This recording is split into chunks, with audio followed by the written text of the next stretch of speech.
Yes so madam. అప్పుడు yes sir మీరు share చేశారనమాట గ్రూప్ లో. అవును మేడం. సార్ అప్పుడు మేము అనుకున్నాం సార్, అట్ దట్ టైమ్ మేమంతా కూడా ఒక 5-6 వీడియో లింక్స్ తో మాత్రమే ఉన్నాం సార్. అప్పటికి మీరు ఆల్మోస్ట్ చాలా వీడియోస్ పెట్టేశారు. సో నిజం చెప్పాలంటే సార్, నేను ఈ ప్లాట్ఫామ్ పైన మీకు చాలా థ్యాంక్స్ చెప్తున్నాను అనమాట. ఎందుకంటే మీరంతా కూడా మాకు చాలా మోటివేషన్ ఇచ్చారు సార్. సో సార్ చేస్తున్నారు, సార్ కన్నా మేము ఇంకా ఒక 5-6 ఇయర్స్ చిన్న వాళ్ళము, ఇంకా సార్ని చూసి ఎంత నేర్చుకోవాలి అన్న ఉద్దేశంతో వీటూ స్టార్టెడ్ వీడియో రికార్డింగ్స్ సార్. ఆ విషయంలో మీరు మాకు చాలా మోటివేషన్ ఇచ్చారు. I personally thank you to sir. ఇంకా ఈ స్టూడెంట్స్ కి సార్ చెప్పినట్లు ఎక్కడ కాకినాడ, ఎక్కడ అనంతపూర్ సార్. సో పూర్తి స్థాయిలో ఒక ఈ ఆన్లైన్ క్లాసెస్ పుణ్యమా అని రోజంతా మా గొంతులు, మా ఫేస్లు చూసి చూసి పిల్లలకి ఎంత విసుగొచ్చిందో మాకే తెలుసు సార్ అసలు. సో ఈ రోజు ఒక కొత్త రిసోర్స్ పర్సన్ ని వాళ్ళు ఖచ్చితంగా ఎంజాయ్ చేస్తారు సార్. ఒక కొత్త సార్ వచ్చారు అన్న ఫీలింగ్ కలుగుతుంది. ఇప్పుడు బోర్ కొట్టించేటువంటి టీచర్స్, మేడము, సారు ఈ రోజు కొంచెం రిలాక్స్ అవుతారు అన్న ఫీలింగ్ తెప్పించారు సార్ మాకు. Thank you very much for coming over here sir. ఈ రోజు స్టూడెంట్స్ సార్ చాలా ఎలాబరేట్ గా చెప్తారు. At the same time way of teaching వచ్చేసి చాలా సింపుల్ గా ఉంటుంది. ఒకసారి విన్నామంటే వెంటనే మైండ్ చేరిపోతుంది అనమాట. ఇంకా తెలుగు మీడియం స్టూడెంట్స్ కి అయితే అసలు ఆ తెలుగు టెర్మినాలజీ మాకు చెప్పడం కూడా చేత కాదు సార్, మీరు అంత స్పష్టంగా చెప్తారు. Thank you very much for coming over here to enlighten our students sir. Thank you very much. Dear students, మీరంతా శ్రద్ధగా వినండి. And at the same time ఏం డౌట్స్ వచ్చినా కూడా సార్ మీకు క్లియర్ చేస్తారు. అంత శ్రద్ధగా విని ఈ పాఠ్యాంశాన్ని మీరు పూర్తి స్థాయిలో నేర్చుకుని ఎగ్జామ్స్ కి వస్తే గనక ఖచ్చితంగా మీరు సూపర్ గా ప్రజెంట్ చేస్తారని చెప్పేసి నేను మీకు హామీ ఇవ్వగలను sir. Thank you Srinivas sir. నమస్తే madam. Thank you. Thank you Okay, sir. thank you very much, Aruna madam, for your wonderful introductory remarks. My dear students, let me so introduce. ఇప్పుడు sir Prasad sir మీకు Srinivas sir గురించి, sir profile గురించి ఒక brief introduction చెప్తారు. Okay, thank you very much, Aruna Kumari madam, for your opening remarks. And my dear students, let me introduce our resource person. ఈ introduction మీకు ఎందుకు పనికి వస్తుందంటే, సారు ఎంత కష్టపడ్డారు అంటే, ఇంత ప్రొఫైల్ బిల్డప్ చేసుకోవడానికి ఎంత కష్టపడ్డారు, ఒక మోడల్ టీచర్ ఎలా ఉండాలి, లెసన్ చెప్పేటప్పుడు ఎంత ఏకాగ్రతతో చెప్పాలి, ఎంత స్పేడ్ వర్క్ చేయాలి, ఇవన్నీ మీరు ఈ బయోడేటా ద్వారా మీకు మా కష్టము అండ్ వాళ్ళ కష్టము మీకు అర్థమవుతుంది. తద్వారా ఒక మీలో మీకు ఇన్ఫర్మేషనే కాకుండా ఒక ట్రాన్స్ఫర్మేషన్ కూడా వస్తుంది ఈ క్లాస్లో. Let me read out the biodata. Sir date of birth వచ్చి 1971 and he has post graduated from Andhra university. 1991-93లో ఆంధ్ర యూనివర్సిటీలో ఆయన ఎంఎస్సి చేశారు. అండ్ ఎంఎస్సిలో ఆయన స్పెషలైజేషన్ వచ్చి ఫిజియాలజీ, అంటే శరీర ధర్మశాస్త్రం. ఈ మధ్య కాలంలో మనమంతా ఎక్కువగా మాలిక్యులర్ బయాలజీ అని, డిఎన్ఏ అని, ఆర్ఎన్ఏ అని ఇలా ల్యాబ్ వర్క్ చేస్తున్నాం. నిజానికి ఫిజియాలజీ అద్భుతంగా చెప్పేవాళ్ళు చాలా తగ్గిపోతున్నారు ఈ కాలంలో. ఎందుకంటే they are going towards the modern sciences like biotechnology. And physiology ఒక కన్వెన్షనల్ కోర్స్ అయిపోయిందనే ఉద్దేశంతో చాలా మంది దాని మీద కాన్సన్ట్రేట్ చేయట్లేదు. తద్వారా చాలా వాల్యుబుల్ ఇన్ఫర్మేషన్ మనం కోల్పోతున్నాం.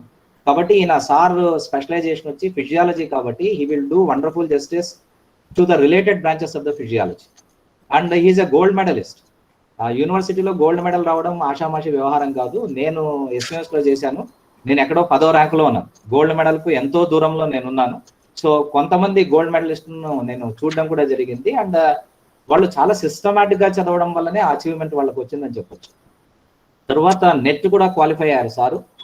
And CSIR SRF senior research fellowship కూడా సార్కుంది. PhD in marine biology. అంటే మీరు చూడండి, అంటే పిహెచ్డి అనేది, రీసెర్చ్ అనేది మామూలుగా చాలా మంది చాలా నారోగా చేస్తుంటారు. అంటే knowing more and more about something and something అని.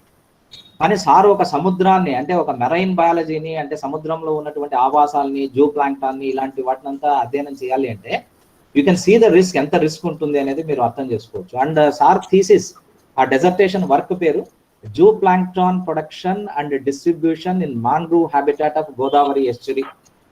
మీలో అంటే మీకు అందరికీ కొన్ని పదాలు అర్థమైంటాయి. మ్యాంగ్రూవ్ అంటే ఏమి, ఈ మధ్య మనం సెమినార్లు జరపడం వల్ల ఈ మ్యాంగ్రూవ్స్ అనేటువంటి పదాన్ని చాలా ఎక్కువగా మీరు విస్తృతంగా విన్నారు కూడా.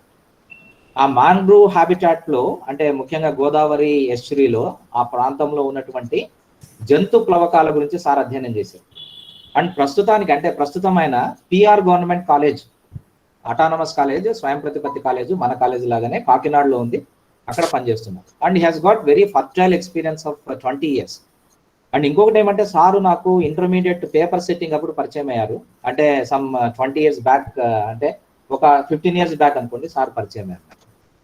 అండ్ అప్పుడు నాకు ఇంకా గుర్తు, అప్పుడు సారు మొవ్వ అనే ఒక గ్రామంలో పనిచేసేవాళ్ళు. మొవ్వ మీకు తెలుసు, అంటే ఈ కూచిపూడి, భరతనాట్యం ఇలాంటి ఏదో నాట్యశాస్త్ర రీతులకి అది ఒక కళా కేంద్రం. ఆ క్షేత్రయ పదాలన్నీ ఆ మొవ్వ గుళ్ళోనే పుట్టాయి. మొవ్వ వేణుగోపాల స్వామి, మువ్వ గోపాల స్వామి ఆలయంలో క్షేత్రయ పదాలన్నీ పుట్టాయి. అలాంటి ప్రాంతంలో ఆయన పనిచేయడం జరిగింది. అండ్ బంటుమిల్లిలో కూడా పనిచేశారు. ఆ మొవ్వ ప్రాంతంలో, అంటే నేను ఎప్పుడైతే పేపర్ సెట్టింగ్ వెళ్ళానో, he came to that intermediate, అంటే board of intermediate education, we met him there. And Movva గురించి చెప్పడంతో పాటు ఆయన ఏం చేశారంటే నా స్టూడెంట్స్ కూడా ఆయన మహోపకారం చేశారు. నేను I was working in Vedurukuppam, Chittoor జిల్లాలో పనిచేసేవాడిని. 2 marks క్వశ్చన్స్, మీరు అందరూ ఇంటర్మీడియట్ దాటుకొని వచ్చారు కాబట్టి 2 marks క్వశ్చన్స్ కి ఎంత వాల్యూ ఉందో మీకు తెలుసు. 10 questions ఉంటాయి. ఆ 2 marks క్వశ్చన్స్ ఒక బుక్లెట్, అంటే సార్ చేతితో రాసి, అప్పుడు ఇంకా కంప్యూటర్స్ ఇవన్నీ మాకంతా పెద్ద తెలియవు, కేవలం మా చేతి శ్రమను మాత్రమే నమ్ముకొని అప్పట్లో నోట్స్ తయారు చేసేవాళ్ళు. ఆ అక్షరాలు కూడా ఎలా ఉండేవంటే నిజానికి చాలా అత్యద్భుతంగా, ఆ కాకినాడ తీర ప్రాంతంలో ఉన్నటువంటి ముత్యాలన్నీ ఏరి ఇక్కడికి వేస్తే ఎలా ఉంటుందో, కాగితం మీదకి వేస్తే ఎలా ఉంటుందో అంత అత్యద్భుతంగా రాసి, మళ్ళా దానికి బార్డర్ వేసి, ఇంచుమించు 2 marks questions, if I remember well sir, more than 250 మీరు ఇచ్చారు. వెయిటేజ్ ప్రకారం, బ్లూ ప్రింట్ ప్రకారం, అంటే బ్లూ ప్రింట్ ప్రకారం ఒక లెక్చర్ బ్లూ ప్రింట్ చూసి ఈ మోడల్ క్వశ్చన్స్ వస్తాయి, 2 marks ఇన్ని వస్తాయి, దీనికి ఇంత వెయిటేజ్ ఉంది, ఇది చదివితే చాలు మీ స్టూడెంట్స్ పాస్ అయిపోతారండి అని చెప్పడము. ఆ సంవత్సరం నాకు 100% రిజల్ట్ రావడము నా సబ్జెక్ట్ లో, that is just because of Srinivasulu sir. So ఇంత, అంటే ఈయనకు ఇంత రుణపడి ఉన్నాం ఒక రంగా చెప్పాలి అంటే. తర్వాత study material for junior college students కి స్టడీ మెటీరియల్ మొత్తం తయారు చేసి స్టేట్ మొత్తం ఆయన దాన్ని డిస్ట్రిబ్యూట్ చేయడం కూడా జరిగింది. అండ్ తర్వాత బెస్ట్ టీచర్ అవార్డు, మరి ఇంత కష్టపడిన తర్వాత బెస్ట్ టీచర్ అవార్డు రాకుండా ఉండదు. బెస్ట్ టీచర్ అవార్డు చాలా కాలం క్రితమే 2009లోనే స్టార్ట్ వచ్చింది. అండ్ కాకతీయ యూనివర్సిటీ వాళ్ళు band telecast, KU band telecast ఒకటి చేశారు. దాంట్లో చాలా రెగ్యులర్ గా ఆయన లెసన్స్, వీడియోస్ అన్ని టెలికాస్ట్ అయ్యేవి. అండ్ ఎంసెట్ కు ట్రైనర్. ఎంసెట్ ఎంత కష్టమో మీకు తెలుసు, అంటే ఎంసెట్ క్రాక్ చేయడం ఎంత కష్టమో, దాంట్లో క్వశ్చన్స్ ఎలా ఉంటాయి. Sir still I remember, question bank తయారు చేసేటప్పుడు కూడా ఒకసారి నేను మిమ్మల్ని చూశాను సార్, ఎంసెట్ క్వశ్చన్ బ్యాంక్ తయారు చేసేటప్పుడు చూశాను. మీరు నాకంటే నిజానికి నేను మీకు ఒక ఏకలవ్య శిష్యుడు అని చెప్పుకోవచ్చు. మీరు ఎలా చెప్పారంటే డిఫరెంట్ ప్యాటర్న్ ఆఫ్ క్వశ్చన్స్, అంటే ఎంసెట్ అంటే ఏదో చాలా బ్రహ్మ పదార్థం ఏం కాదండి. దీంట్లో ఎలా ఉంటాయి క్వశ్చన్స్ అంటే, కొన్ని డెఫినేషన్ బేస్డ్ ఉంటాయి, కొన్ని కాన్సెప్ట్ బేస్డ్ ఉంటాయి, కొన్ని జస్ట్ ఇన్ఫర్మేషన్ బేస్డ్ ఉంటాయి, దాంట్లో మళ్ళీ మోడరేట్ క్వశ్చన్స్ ఉంటాయి, తక్కువ స్థాయిలో క్వశ్చన్స్ ఉంటాయి, యావరేజ్ క్వశ్చన్స్ ఉంటాయి, తర్వాత కాలం మ్యాచింగ్ క్వశ్చన్స్ ఉంటాయి, 2 column మ్యాచింగ్ ఉంటాయి, 3 column మ్యాచింగ్ ఉంటాయని. ఇంత, అంటే ఎంత స్టడీ చేస్తే ఒక క్వశ్చన్ ప్యాటర్న్ ని, క్వశ్చన్ పేపర్ ని ఎంత స్టడీ చేస్తే ఇది, అంటే ఇంత స్కీమ్ ఎలా వస్తుంది అంటే మామూలుగా అయితే వచ్చే అవకాశం లేదు కదా. సో ఇంత స్కీమ్ వచ్చిందంటే అంత సైంటిఫిక్ స్టడీ ఉంది. ఇంకోటి సారు చాలా క్వశ్చన్ పేపర్స్ కి, ఎందుకంటే సార్ ఇప్పుడు COE, that is more important. COE అంటే కంట్రోల్ ఆఫ్ ఎగ్జామినేషన్. ఒక కాలేజ్లో, అటానమస్ కాలేజ్లో సిఓఈగా పనిచేయడం అనేది కత్తి మీద సాము. అందరినీ మనము క్వశ్చన్ పేపర్లు తెప్పించుకోవాలి, తర్వాత బ్లూ ప్రింట్ ప్రకారం ఉందా లేదా చూడాలి, ఇవన్నీ చూస్తూ సారు ఇంత బృహత్తరమైన బాధ్యతలో ఉంటూ కూడా ఈ రోజు I should reach your students sir, especially మీరు అందరూ అనంతపురం జిల్లాలో స్టూడెంట్స్ గురించి నాకు తెలుసు, అందరూ గ్రామీణ ప్రాంతాల నుంచి వచ్చింటారు. I should go to their doorsteps అని అనడంతో మేము మొదట మొహమాట పడ్డాం సార్ని పిలవడానికి, ఎందుకంటే చాలా బిజీగా ఉంటారని. మళ్ళీ మేము సార్ని ఎలాగో వేరే వాళ్ళ ద్వారా అప్రోచ్ కావడం జరిగింది. సార్ గ్యామెటోజెనసిస్ చెప్పడానికి ఒప్పుకున్నారు. ఒరిజినల్ గా ఫిజియాలజీ చెప్పించింటే బాగుండేది సార్తో, ఎందుకంటే సార్ స్పెషలైజేషన్ అది కాబట్టి. బట్ ఫిజియాలజీ అంతా నేను చెప్పేశాను కాబట్టి కొత్త కాన్సెప్ట్ ఉంటే పిల్లలకు కూడా సిలబస్ అయినట్టు ఉంటుందనే ఉద్దేశంతో దీన్ని మీకు ఇవ్వడం జరిగింది sir. And now it is your turn sir. I request you to start your presentation. Thank you very much. Over to you sir. Thank you sir Prasad గారు అండ్ అరుణ గారు. I really honour to have nice words from you sir. ఇప్పుడు స్టూడెంట్స్కి చెప్పేది ఏంటంటే, నేను ఒక simple సాధారణమైనటువంటి లెక్చరర్ని. ఇప్పుడు మీ ఫ్యాకల్టీ, మీ సార్లు ఉన్నారు చూసారా, వాళ్ళతో పాటు పనిచేస్తాం. కాకపోతే సార్ ఏంటంటే ఇట్లా చెప్పాలి కాబట్టి చెప్తున్నారు. అందరం సమానమే, అందరూ చెప్పే విధానం ఒకటే. బట్ ఏంటంటే కొంచెం ఏజ్ దృష్ట్యా కొంచెం సీనియర్లం కాబట్టి మెథడాలజీ అనేది వేరుగా ఉంటుంది. ఓకే, అరుణ మేడం గారికి, ప్రసాద్ గారికి మీరు పరిచయం చేసేటటువంటి విధానం చాలా బాగుంది. ధన్యవాదాలు. నేను క్లాస్ని స్టార్ట్ చేస్తాను. స్క్రీన్ షేర్ చేస్తాను sir.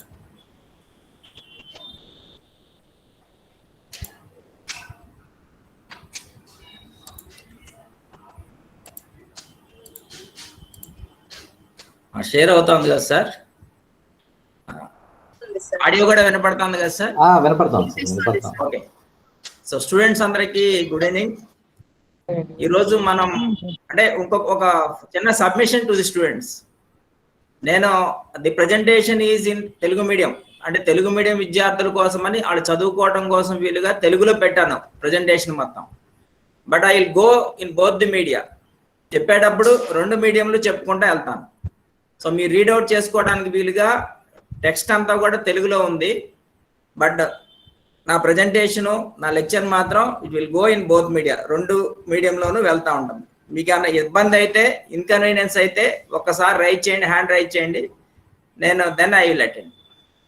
Okay, coming to the lesson. ఈరోజు మనం పాఠం తీసుకుంటే కనుక బీజకణ ఉత్పత్తి, గ్యామెటోజెనసిస్, పిండోత్పత్తి శాస్త్రంలో మొట్టమొదటిగా చదువుకునేటటువంటి అంశం.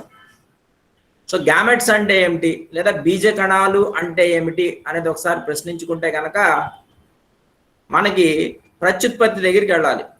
ప్రత్యుత్పత్తి అంటే ఏంటి తెలుసు. You might have an idea about reproduction.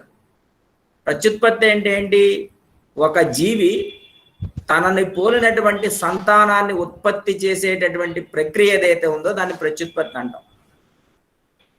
Giving birth to of springs అంటే తనని పోలినటువంటి సంతానాన్ని ఉత్పత్తి చేసే ప్రక్రియ ప్రత్యుత్పత్తి అంటాం. సో ఈ ప్రత్యుత్పత్తి ప్రక్రియలో అభివృద్ధి చెందినటువంటి జీవులు 2 రకాల, అంటే మన ప్రత్యుత్పత్తిలో 2 రకాల ప్రత్యుత్పత్తులు చూస్తాం. అలైంగిక ప్రత్యుత్పత్తి, లైంగిక ప్రత్యుత్పత్తి. లైంగిక ప్రత్యుత్పత్తి జరుపుకునేటటువంటి జీవులలో ఏదైతే ప్రత్యుత్పత్తిలో పాల్గొనేటటువంటి కణాలు ఉన్నాయో వాటిని బీజ కణాలు అంటాం. The cells which are involved in the process of reproduction in higher animals is regarded as gametogenesis. The formation of the gametes, the formation of the cells that are responsible to carry out the process of reproduction are regarded as gametes, and the process of formation of these gametes is known as gametogenesis. బీజ కణాలు ఏర్పడడాన్ని బీజకణ ఉత్పత్తి అంటారు. బీజ కణాల యొక్క ఏర్పడడం ఉద్దేశం ఏంటంటే ప్రత్యుత్పత్తి అనేది జరపడం. లైంగిక ప్రత్యుత్పత్తి జరుపుకునేటటువంటి జీవులలో ఆ ప్రత్యుత్పత్తి ప్రక్రియకి బీజ కణాలు అవసరం. దీని యొక్క టైం లైన్స్ ఒక్కసారి కనుక చూస్తే స్క్రీన్ షేర్ అవుతుంది కదా మేడం? నేను సెకండ్ స్లైడ్కి వెళ్ళాను. అవుతుంది సార్, అవుతుంది. ఓకే, సో మనం ఇందాక చెప్పుకున్నాం ప్రత్యుత్పత్తి ప్రక్రియ అని. ఇక్కడ మనకి ప్రత్యుత్పత్తి ప్రారంభంలో ఏముంటుంది? ఫలదీకరణ అంటాం.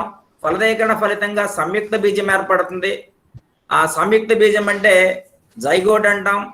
తర్వాత అది మోరులా నుంచి బ్లాస్టులా నుంచి గ్యాస్టులా దగ్గర ఏమవుతుందంటే డిఫరెన్షియేషన్, విభేదీకృతం అనేది జరుగుతుంది. ఎట్లా? గ్యాస్టులాలో ఉన్నటువంటి కొన్ని కణాలు సొమాటిక్ సెల్స్ అంటే దైహిక కణాలు గాను, కొన్ని కణాలు జర్మ్ సెల్స్ అంటే మన బీజ ద్రవ్యాన్ని, అదే బీజ కణాలను ఉత్పత్తి చేసేటటువంటి బీజ ద్రవ్య కణాలు గాను, అంటే జర్మైనల్ సెల్స్ అంటారు, గా ఏర్పడతాయి. అంటే మన కథ అంతా కూడా ఇక్కడే స్టార్ట్ అయిపోయింది. ఫర్ ఎగ్జాంపుల్, ఇప్పుడు ఒక జీవి ప్రత్యుత్పత్తి జరిగింది, సంతానాన్ని ఉత్పత్తి చేసేటువంటి ప్రక్రియ స్టార్ట్ అయింది అనుకుందాం. ఫలదీకరణ జరిగింది, ఫలదీకరణ ఫలితంగా సంయుక్త బీజం ఏర్పడింది, అది విదళనాలకు గురైంది, మోరులా ఏర్పడింది, బ్లాస్టులా ఏర్పడింది, బ్లాస్టులా నుంచి గ్యాస్టులా ఏర్పడింది, గ్యాస్టులాలో విభేదీకృతం జరిగింది. దైహిక కణాలు గాను బీజ కణాలు గాను అక్కడ ఏర్పడినాయి. ఆ బీజ కణాలు అదే మాదిరిగా ఉండి తర్వాత దశలు ఏమవుతాయి? పిండాభివృద్ధిలో తర్వాత ఎక్కడైతే బీజ కణాలు ఏ ప్రదేశానికి చేరాలో, అంటే బీజ కణాలు చేరవలసినటువంటి ప్రదేశాన్ని ఏమంటాం? మనకి లైంగిక అవయవాలు. పురుష లైంగిక అవయవం అయితే ముష్కంలోకి, స్త్రీ లైంగిక అవయవం అయితే స్త్రీ బీజకోశంలోకి చేరుకుంటాయి. సో అంతవరకు కూడా ఆ బీజ కణాలు అదే మాదిరిగా ఉండిపోతాయి. పిండాభివృద్ధి పూర్తయ్యే దశలో అవి చేరవలసినటువంటి ప్రదేశానికి, పురుష జీవి అయితే కనుక అంటే జన్మించేటటువంటి శిశువు కనుక మగ శిశువు అయితే ముష్కంలోనికి ప్రవేశిస్తాయి, జన్మించే శిశువు కనుక ఆడ శిశువు అయితే స్త్రీ బీజకోశంలోనికి ప్రవేశించి అక్కడ అలా. సో అవి విభేదీకృతం చెందుతాయి. దేనిగా? శుక్రకణం గాను అండం గాను తర్వాత మారుతాయి. ఇప్పుడు మనం చదివేటటువంటి కథ ఇది ఇక్కడ ప్రారంభమవుతుంది. So I'm discussing about the timelines that were there in the formation of the germinal cells. During the process of development, initially fertilization takes place, that leads to the cleavages, which leads to the first developmental stage, that is morula, leading to the formation of blastula. Next, a two-layered or bilayered embryo is formed, which is known as gastrula. In the gastrula stage, the cells are differentiated into two types. Number one is somatic cells. Number two is the germinal cells or germ cells. These germinal cells, at the later stages of development, gradually migrate to the reproductive organs. In case of males, the reproductive organ is nothing but the testis. These germinal cells travel to the testis and transform into the sperms by different methods and different processes. Those processes and those methods and the different stages that were there will be discussed in this class. Similarly, in case of females, these germ cells gradually migrate into the ovary, and there they undergo number of changes and number of processes and ultimately produce the ova. So our journey starts here. So these germinal cells which were there at the gastrula stage are the primary cells, are the precursor cells for the formation of gametes, both in case of males as well as females. So antavaraku I hope it is clear. So ante మనం మామూలుగా ఏం చేస్తామంటే పాఠం చదువుకునేటప్పుడు అండజననం, శుక్రజననం, అండాలు ఏర్పడేటటువంటి ప్రక్రియని అండజననం అంతే. అది ఎక్కడి నుంచి వస్తుంది, ఏంటి ఆ కథ ఏంటి, దానికి ఉన్నటువంటి కనెక్షన్ ఏంటి అనే యాంగిల్లో కనుక చూస్తే మీరు మర్చిపోకుండా ఉంటారని ఈ పాయింట్ నేను హైలైట్ చేసి. సో ఇది గుర్తుపెట్టుకుంటే అప్పుడు మనకి ఫలదీకరణానికి తర్వాత జరిగేటటువంటి పిండాభివృద్ధిలో ఉన్నటువంటి తర్వాత దశలు, విదళనాలు, బ్లాస్టులు ఏర్పడతాం, గ్యాస్టులు ఏర్పడతాం, గ్యాస్ట్లలో 2 పొరల గ్యాస్ట్లు ఏర్పడతాం, దాంట్లో ఉన్నటువంటి కణాలు, ఆ కణాల నుంచి ఇది ఏర్పడతామని తెలిస్తే అప్పుడు మనం దానికి కూడా ప్రాధాన్యత ఉంది అనేటటువంటి భావన మనం తెలుసుకుంటాం. ఓకేనండి, ఇంకా ముందు చెప్తున్నాం. నెక్స్ట్ మనం చూసేది ఇప్పుడు ఈ బీజకణ ఉత్పత్తి స్త్రీ జీవులలో వేరుగా ఉంటుంది, పురుష జీవుల్లో వేరుగా ఉంటుంది. స్త్రీ జీవులలో జరిగేటటువంటి బీజకణ ఉత్పత్తిని అండజననం లేదా oogenesis అంటాం. The formation of gametes in females is known as oogenesis, which results in the formation of ova. So we will going to discuss about the oogenesis in females. So the process of formation of ova is known as oogenesis. ఇక్కడ అండజననం అండాశయంలో జరుగుతుంది. So oogenesis takes place in ovary, and అండమాతృ కణాల నుంచి అండాలు ఏర్పడే విధానాన్నే అండజననం అంటాం. అండజననం అంటే ఏంటి, oogenesis అంటే ఏంటి? The formation of the ova from the oogonia, or in other words egg mother cells అనుకోండి. అంటే అట్లాంటి మాట టెక్నికల్ గా ఉండదు, కానీ అలా పిలుచుకుంటే అర్థమవుతుంది. మాతృ కణాలు అంటాం కదా, సో అవి విభజన చెందితే ఇవి ఏర్పడతాయి అన్నమాట. సకశేరుకాలలో ఒక జత స్త్రీ బీజకోశాలు ఉదర కుహరంలో పృష్ఠ దేహ కుడ్యం ప్రాంతంలో అమరి ఉంటాయి. సో అండాలను ఏర్పరిచేటటువంటి స్త్రీ బీజకోశాలు ఎక్కడ ఉంటాయి? పృష్ఠ కుడ్యాన్ని, ఉదర కుహరంలో పృష్ఠ కుడ్యాన్ని అంటి పెట్టుకుని ఉంటాయి. సో ఇది ఉదరతలము, బ్యాక్ సైడ్ పృష్ఠ భాగం తెలుసు కదా, ఆ భాగాన్ని అంటి పెట్టుకుని ఉంటాయి. అది కూడా చూపిస్తాను మీకు స్లైడ్ లో, అర్థమవుతుంది. నెక్స్ట్ అమ్మ, ఇక్కడ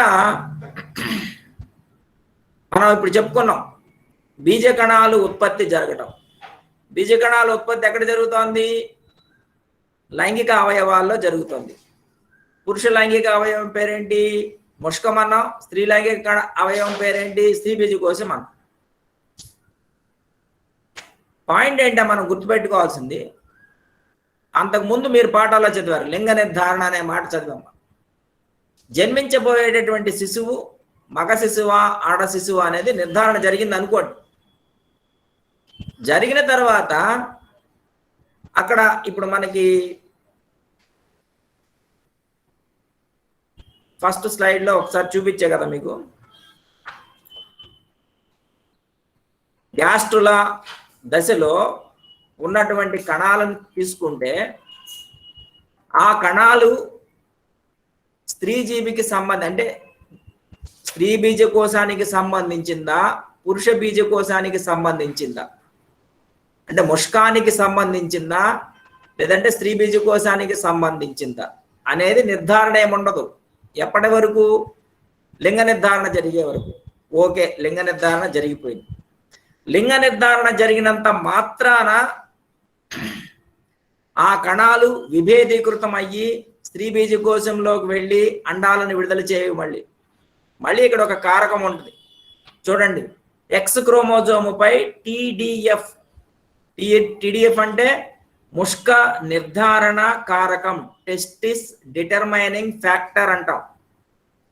టీడీఎఫ్ కారకం లోపిస్తే గనక స్త్రీ బీజకోశ వల్కలం స్త్రీ బీజకోశంగా విభేదనం చెందుతుంది. పాయింట్ గుర్తుపెట్టుకోండి. ఆడ శిశువు జన్మించినంత మాత్రాన, ఆడ శిశువు జన్మించిన తర్వాత టీడీఎఫ్ కారకము గనక ఏర్పడింది అనుకోండి, అంటే టీడీఎఫ్ కారకం లోపించకుండా టీడీఎఫ్ కారకం రిలీజ్ అయింది, సెక్రెట్ అయింది అనుకోండి, పరిస్థితి ఏంటి? అక్కడ ఉన్నటువంటి కణాలు స్త్రీ బీజకోశంగా విభేదీకృతము చెందలేవు. సో ఆ పాయింట్ను కూడా మీరు గుర్తుపెట్టుకోవాలి. There is an interesting factor that due to the release of the TDF factor from the X chromosome or which influences the X chromosome, that triggers the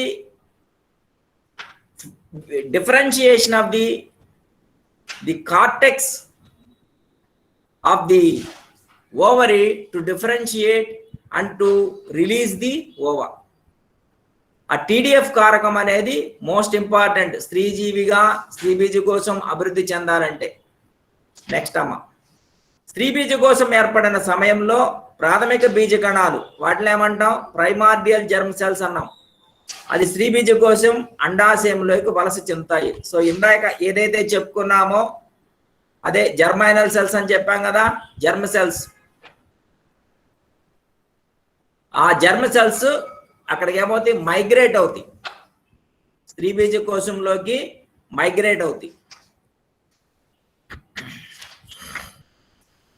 ఈ పటాలు మీరు సాధారణంగా చూసే ఉంటారు, నేను దీని గురించి చెప్పట్లా. ఇందులో జరిగేటటువంటి ప్రక్రియ ఇదేంటంటే మామూలుగా చెప్పేస్తాం, అండజననం స్త్రీ బీజ కోశంలో జరుగును. ఇదిగో ఇది స్త్రీ బీజ కోశం, స్త్రీ బీజ కోశంలో జనన ఉపకళ ఉండును, పుటికా కణాలు ఏర్పడతాయి, తర్వాత పుటిక అభివృద్ధి చెందును, తర్వాత పుట్టిక చెట్ల ద్వారా అండం విడుదలగును, దాని అండోత్సర్గం. అయిపోయింది అక్కడికి పాఠం. అట్లాగే ఇటు పక్కకు రండి. ఈ అండజననంలో అక్కడ జరిగేటటువంటి క్షేకరణ సమయోజన తీసుకుంటే కనుక దశలు ఉంటాయి. ఆ దశల్లో ఏముంటాయి? వృద్ధి దశ, పెరుగుదల, విభజన దశ, వృద్ధి దశ, పరిణత దశ. అవి కామన్గా ఉంటాయి. అది మీరు ఏ టెక్స్ట్ బుక్ తీసినా చూసుకోవచ్చు. బట్ దాని వెనకాల ఉన్నటువంటి ప్రక్రియను మనం అర్థం చేసుకోవాలి. సో దానికోసమని నేను ఈ పాఠాన్ని వేరే రకంగా చెప్తున్నాను. ఇప్పుడు నేను చెప్పబోయేటటువంటి అంశాలు గుర్తుపెట్టుకుంటే కనుక ఈ పాఠం మీరు ఎప్పటికీ మర్చిపోరు, నా ఉద్దేశం అది. సో ఈ రెండు పటాలు కూడా మీరు సాధారణంగా మీ ప్రాక్టికల్ మాన్యువల్స్లో కానీ ప్రాక్టికల్స్ క్లాసుల్లో కానీ లేదా థియరీ క్లాసుల్లో కానీ చూస్తూనే ఉంటాం. అండజనంలో ఉన్నటువంటి దశలు, తర్వాత అండజననానికి సంబంధించి స్త్రీ బీజకోశంలో జరిగేటటువంటి ప్రక్రియలు, అది మామూలుగా చూస్తాం. సో ఇక్కడ చూడండి, మీకు యానిమేషన్ లో కనిపిస్తా ఉంది స్త్రీ బీజ కోశం నుంచి అండం విడుదల అవటం. సో ఇది పృష్ఠగుడ్యానికి అంటి పెట్టుకుని ఉంటుంది. అంటి పెట్టుకుని స్త్రీ బీజ కోశం నుంచి అండోత్సర్గం ఫలితంగా అండం విడుదలవుతుంది. సో ఇప్పుడు మన కాన్సెప్ట్ ఏంటి? అండజననంలో ఈ స్త్రీ బీజ కోశంలో ఉన్నటువంటి జనన ఉపకళ నుంచి ఏర్పడినటువంటి కణాలు, ఆ కణాల సముదాయం నుంచి ఒక అండం, ఒక పరిణతి చెందినటువంటి అండం ఎలా విడుదలవుతుంది, దానిలో ఉన్నటువంటి ప్రక్రియ ఏంటి, what is the process behind that release of the single egg. ఒకే అండం ఒకసారి విడుదలవుతుంది. అది ఎలా సాధ్యపడుతుంది, దానికి ఉన్నటువంటి ప్రక్రియ ఏంటి, అది చూస్తాం. నెక్స్ట్ ఈ పటం కూడా మీరు చూసే ఉంటారు. స్త్రీ బీజ కోశం నిర్మాణం ఏ ప్రాక్టికల్ టెక్స్ట్ బుక్ తీసుకున్నా, లేకపోతే మన టెక్స్ట్ బుక్ తీసుకున్నా, స్త్రీ బీజ కోశాన్ని ఆవరించి ఉంచేట్లా దీని లోపల రక్త కేశనాళికలు, తర్వాత ఇలా అండోత్సర్గం, అండం విడుదలవుతాం. మనం కామన్ గా చూసేటటువంటి బొమ్మలు. స్త్రీ బీజ కోశం వెలుపల ఉపకళా కణజాలంతో కూడిన ఒక స్థరం ఉంటుంది. ఇందాక ఏదైతే చెప్పుకున్నాం మనము, ఆ జర్మైనల్ సెల్స్ దాని నుంచి ఏర్పడినటువంటి ఒక ఎపిథీలియల్ టిష్యూ ఉంటుంది. ఈ స్థరంలోని కణాలను జనన ఉపకళా కణాలు అంటారు. అండాశయంలోని మిగిలిన లోపలి ప్రాంతం అంతా సంయోజక కణజాలంతో నింపబడుతుంది. దీన్ని స్ట్రోమా అంటాం. సో స్త్రీ బీజ కోశం యొక్క నిర్మాణాన్ని మీకు వివరిస్తున్నాను. స్త్రీ బీజ కోశాన్ని ఆవరించి ఉండేటటువంటి ఉపకళా కణజాలాన్ని జనన ఉపకళ అంటాము. ఇది germinal epithelium. The rest of the cavity that is there in the ovary is known as stroma. So జనన ఉపకళలో ఉన్నటువంటి కణాలు సమవిభజన చెందడం వలన చిన్న చిన్న గుంపులుగా కణాలు ఏర్పడతాయి. దాన్ని గ్రాఫియన్ పుటిక లేదా పుటిక అంటాం. మానవుల్లో అయితే కనుక దాన్ని గ్రాఫియన్ పుటిక అంటాం, ఇతర జీవుల్లో అయితే కనుక పుటిక అంటాం. సో ఇక్కడ మీకు క్షేకరణ విభజనని వాడలా, సమవిభజనని వాడలా. నేను చెప్తాను ఏంటంటే, అక్కడ పిండ దశలో ఏర్పడినటువంటి బీజ కణాలు ఉన్నాయి చూసారా, ఆ బీజ కణాలు ఇక్కడికి వలస చెందిన తర్వాత జనన ఉపకళలోకి వచ్చినాయి.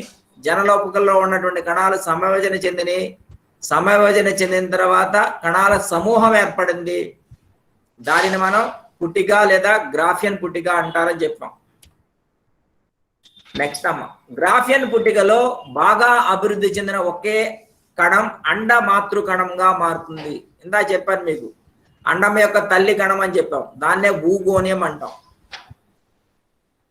One of the cells of the follicle or Graafian follicle differentiates into oogonium or sperm mother cell. మిగిలిన కణాలు పుటికా కణాలుగా ఉండి అభివృద్ధి చెందే అండానికి పోషక పదార్థాలను అందజేస్తాయి. సో ఇక్కడ ఈ మాస్ ఆఫ్ సెల్స్ ఉన్నాయి కదా, ఆ మాస్ ఆఫ్ సెల్స్ లో ఒకే ఒక కణం మాత్రం విభేదీకృతం చెందింది. ఎట్లా? అండ మాతృ కణంగా విభజన మారింది. అది మిగతా కణాలన్నీ ఏం చేస్తాయి? దీనిని పోషించడానికి వీలుగా, నరిష్మెంట్ ఇవ్వడానికి వీలుగా మార్పు చెందుతాయి అన్నమాట. అండమాతృ కణం విభజన దశలోనికి ప్రవేశించడం ద్వారా ప్రాథమిక అండమాతృ కణాలుగా ఏర్పడతాయి. సో అండమాతృ కణం అంతవరకు ఏం చేస్తోంది? It is being nourished. అది ఇతర కణాల చేత పోషింపబడతా ఉంది.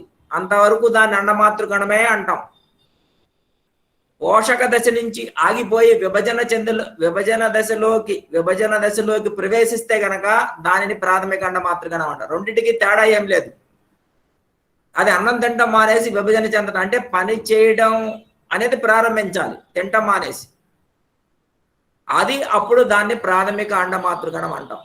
The cell which is ready for division without nourishment or by stoppage of the nourishment process, that is regarded as primary oocyte. It is transformed from the oogonium, having the nourishment is stopped by the rest of the cells of the follicle. Graphian follicle లో ఉన్నటువంటి ఒక cell ఏం చెప్పాము? It is differentiated into oogonium అని చెప్పాం. The rest of the cells of the Graafian follicle are meant for nourishing the oogonium.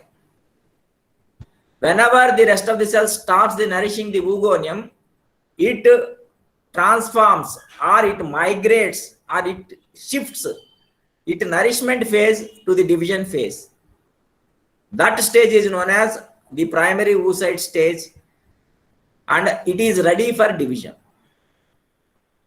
Point అర్థం చేసుకోండి. ఇంతవరకు కూడా మనం ఎక్కడా కూడా సమయ విభజన, క్షేకరణ విభజన అంటే డివిజన్ అని చెప్పాం తప్పితే ఏ రకమైనటువంటి డివిజన్ జరుగుతుందనే మాటలు వాడలేదు.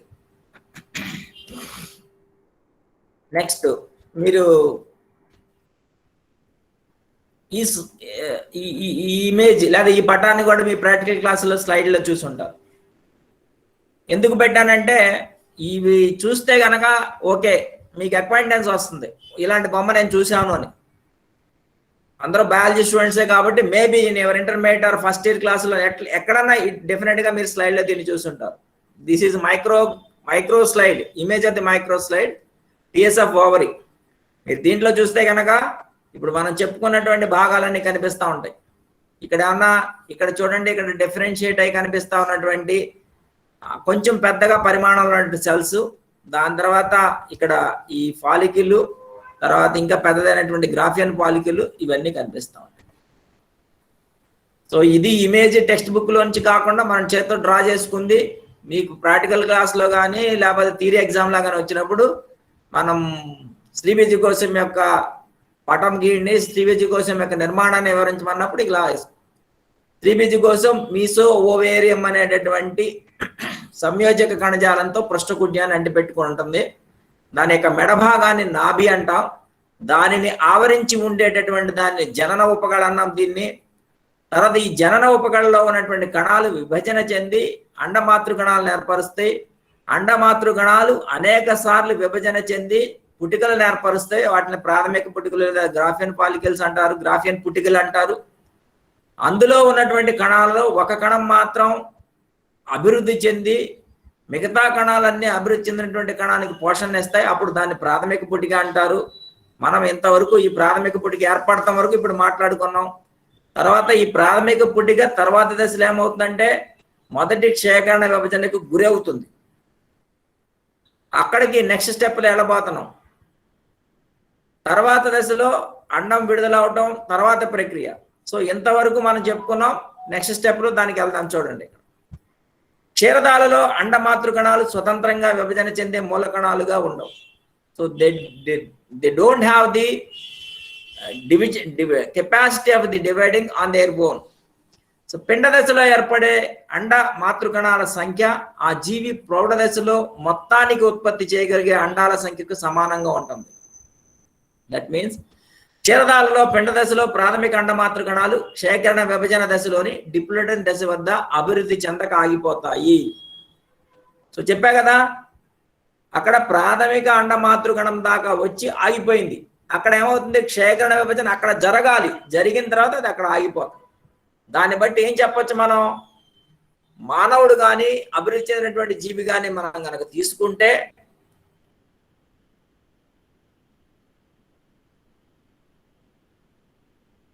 జీవి అనేది అది ఎక్కడైతే లైంగిక పరిపక్వత అనేది పొందారో, సెక్షువల్ మెచ్యూరిటీ అనేటటువంటి స్టేజ్ వచ్చిందో ఆ స్టేజ్లోనే డిసైడ్ అవుతుంది. So many number of ova will be released by this particular individual during her lifetime అనేటటువంటి అంశము అక్కడ నిర్ధారింపబడుతుంది. It is a natural process. మీరు నేను ఇంకోళ్ళు డిసైడ్ చేయలేము. ఏ రకమైనటువంటి వైద్య పరికరాలు కానీ ఇంకోటి కానీ ఏమీ చేయలేవు వాటిని. That is being predetermined at the time of birth itself. So that is the physiology. And అందులో శరీర ధర్మపరంగా ఇప్పుడు ఫర్ ఎగ్జాంపుల్ తీసుకోండి, న్యూట్రిషనల్ డెఫిషియన్సీ వచ్చింది, ఇంకోటి వచ్చింది, డిసీజెస్ వచ్చినప్పుడు అక్కడ ఏమవుతుంది, supplementary mechanism will be there. ఆ సప్లిమెంటరీ మెకానిజం ద్వారా అక్కడ జరిగేటటువంటి అంటే ఎనర్జీ లెవెల్స్ ని స్టోర్ చేయడం కోసం the reproductive process will be curtailed. అక్కడ ప్రత్యుత్పత్తి ప్రక్రియలు కొంతకాలం పాటు ఆగిపోతాయి. సో అది కూడా మళ్ళీ మెకానిజం, అది పక్కన పెడదాం అనుకోండి, తర్వాత చూడొచ్చు. అది తర్వాతమ్మా ఇప్పుడు మనం పాఠంలోకి వస్తున్నాం. మీకు వచ్చేటటువంటి ఎస్ఏ ప్రశ్న, అండజననం గురించి వివరించండి అంటే ఇది రాస్తాం. అంతకు ముందు మీకు చెప్పింది ఒక షార్ట్ క్వశ్చన్, ఏంటది? స్త్రీ బీజకోశ నిర్మాణాన్ని వివరించండి. అది షార్ట్ క్వశ్చన్. ఆ బొమ్మ వేయటం, స్త్రీ బీజకోశం యొక్క అడ్డుకోత బొమ్మ వేయడం, దాంట్లో ఉన్నటువంటి భాగాలను వివరించడం. ఇప్పుడు మీకు ఎస్ఏ క్వశ్చన్ వస్తే అండజననాన్ని వివరించండి. అండజననం అంటే ఏంటి? స్త్రీ జీవులలో అండాలు ఏర్పడడానికి జరిగేటువంటి ప్రక్రియ ఏదో ఉందో దాన్ని అండజననం అంటారు. ఇక్కడ అండజననంలో ప్రధానంగా 3 దశలు ఉంటాయి. ఒకటి విభజన దశ, వృద్ధి దశ, పరిణతి చెందే దశ. ఈ 3 దశలు కూడా ఏమవుతాయి? సంఖ్యాపరంగా అంటే అండాల యొక్క సంఖ్య పెరగడం, అండాలలో విభేదీకృతం చెందడం, తర్వాత దాంట్లో జరగవలసినటువంటి శరీర ధర్మ దాంట్లో జరగవలసినటువంటి జీవక్రియా సంబంధమైనటువంటి అనేక రకాల ప్రక్రియలు జరిగి అండం ఏమవుతుందంటే ఫలదీకరణకి సిద్ధంగా తయారవుతుంది. ఆ ప్రక్రియలను కూడా ఆ పరిణతి చెందేటటువంటి దశలో జరుగుతుంది. Multiplication phase, growth phase and maturation phase. These 3 are the 3 different phases during the process of oogenesis. We will go one by one. ఒకదాని తర్వాత ఒకటి చూద్దాం. ఫస్ట్ మల్టిప్లికేషన్ ఫేజ్, అదే విభజన దశ అన్నాం.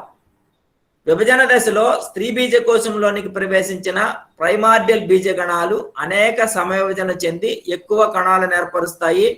వీటిని ఏమన్నా అండ మాతృ కణాలు అన్నారు. సో ఇందాకే చెప్పాను, the germinal cells that is the primordial germinal cells which were migrated into the ovary are subjected to the mitotic division to increase its number, and they are regarded as the oogonia. They are regarded as the oogonia. Next,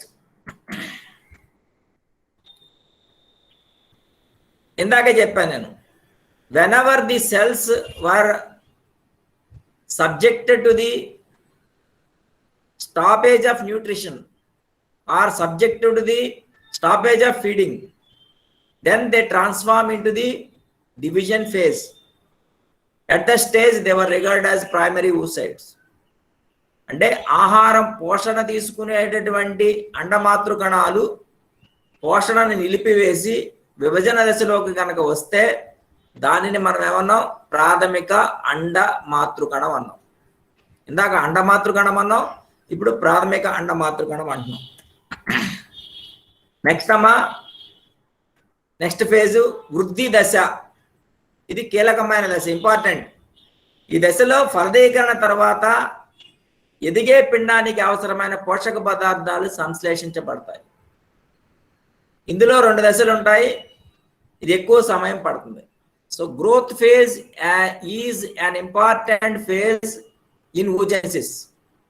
Why? Because it is a preparatory phase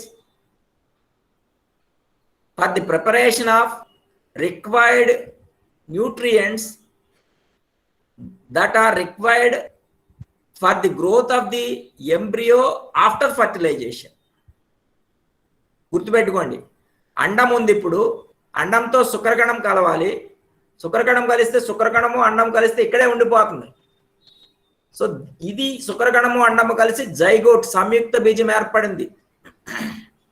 ఏర్పడినటువంటి సంయుక్త బీజానికి పోషక పదార్థాలు కావాలి. ఎవరిస్తారు? దాని చుట్టూ రక్షణ పొరలు వస్తాయి. మనకు తెలుసు కదా, ఫలదీకరణ జరగంగానే ఫలదీకరణ త్వచం ఏర్పడుతుంది. జోనా పెలిసిడా, కరోనా రేడియట, దానిని మళ్ళీ ఏది కూడా ఛేదించేందుకు అవకాశం లేదు. మరి అలా అంత రక్షణ పొరల మధ్య ఉన్నటువంటి పెరుగుతున్నటువంటి పిండానికి పోషణ ఎలా అందుతుంది? అందే అవకాశం లేదు.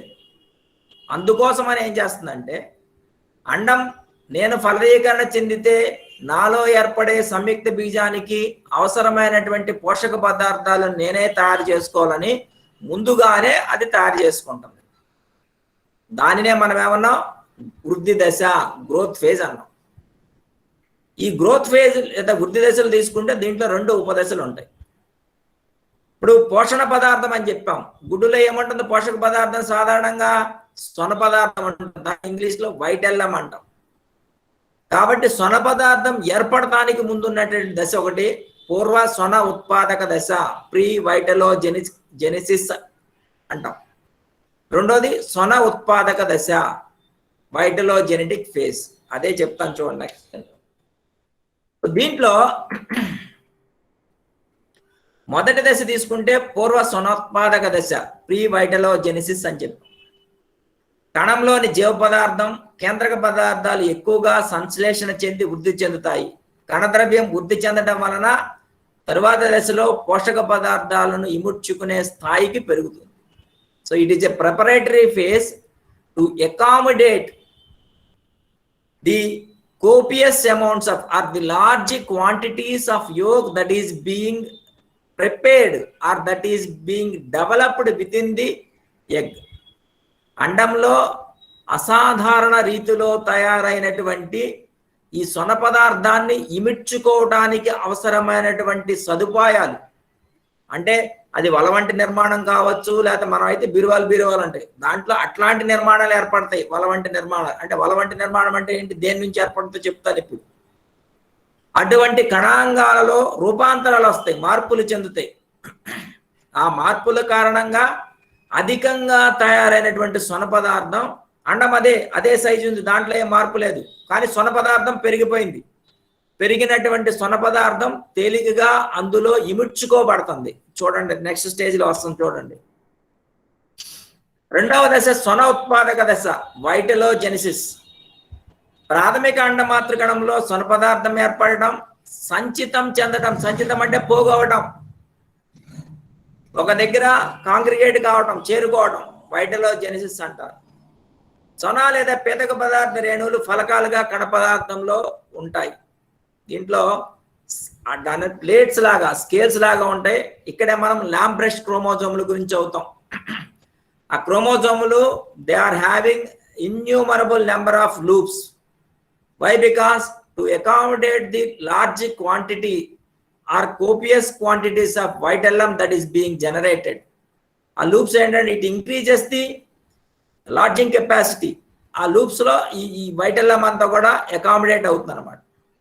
సాధారణంగా తీసుకుంటే ఇన్ జనరల్ మనం తీసుకుంటే కనుక 1%, అంటే ఈ అండం తయారు చేసేటటువంటి పీతక పదార్థం తీసుకుంటే the vitellum which is being prepared by the egg on its own is only 1%.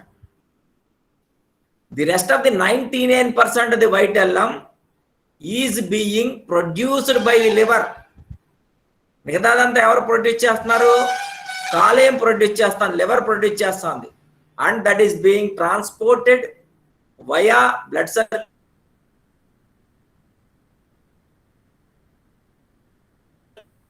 and stored in the site. Energy అంతా కూడా దేనికి కావాలి? ఫర్టిలైజేషన్ జరగాలి.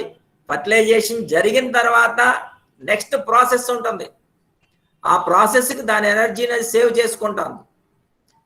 బట్ అది చేయవలసినటువంటి పనిలో 1% చేసింది. ఏది? వైటెల్లం సొన పదార్థాన్ని ఉత్పత్తి చేయడానికి. మిగతా 99% ఆఫ్ ది సొన పదార్థం ఎక్కడి నుంచి వస్తుంది? 99% సొన పదార్థం కాలేయంలో తయారు చేయబడుతుంది.